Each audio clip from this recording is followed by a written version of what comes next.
آج کل کے دور میں لوگوں کو اپنا وزن گھٹانے کا بڑا شوق ہے۔ اس کی دو وجوہات ہیں۔ ایک تو وزن بڑھنے سے بیماریاں بڑھ جاتی ہیں، تو واقعی وزن کا کم ہونا انسان کے لیے فائدہ مند ہے۔ آدمی چاق و چوبند ہو جاتا ہے، چلنا پھرنا آسان ہو جاتا ہے، کام آسان ہو جاتا ہے، سستی ختم ہو جاتی ہے۔ اور دوسرا یہ کہ عورتوں میں کم وزن کو پسند کیا جاتا ہے، تو عورتیں چاہتی ہیں کہ ہمارا وزن کم سے کم ہو تاکہ مردوں کی نظر میں، خامدوں کی نظر میں ہم خوبصورت رہیں۔ لہذا ایک خبط ہے ڈائٹنگ کا۔ سارا دن لڑکیاں بھوکی رہتی ہیں تاکہ وزن گھٹ جائے۔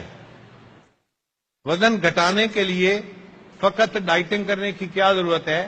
روزے رکھنے کی کوئی ترتیب بنانی چاہیے۔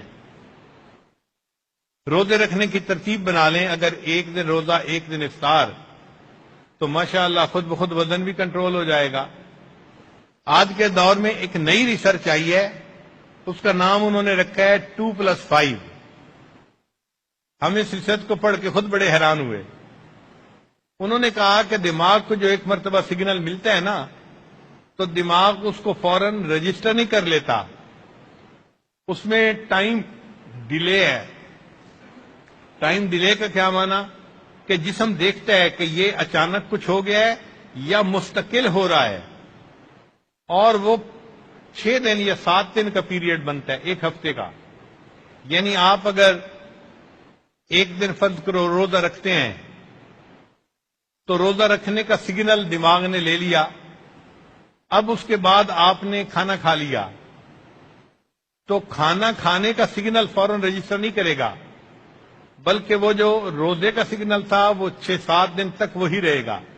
اور اگر آپ نے 5 دن کے بعد دوبارہ روزے کو ریپیٹ کر لیا، تو دماغ یہ سمجھے گا کہ آپ روزے سے ہی ہیں، اور درمیان میں جن دنوں میں آپ نے کھایا بھی صحیح، دماغ آپ کو روزے میں ہی شمار کرے گا۔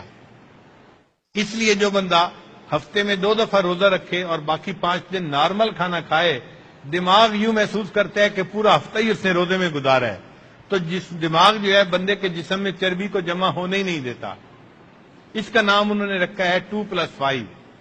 چنانچہ ہفتے میں 2 دن روزہ رکھنے کی عادت اگر ڈال دی جائے، سنت کا ثواب ملے گا، اور وزن کم ہونے کا تو فائدہ مفت میں ہی مل جائے گا۔ اللہ تعالی ہمیں عبادت کو شوق کے ساتھ کرنے کی توفیق عطا فرمائے۔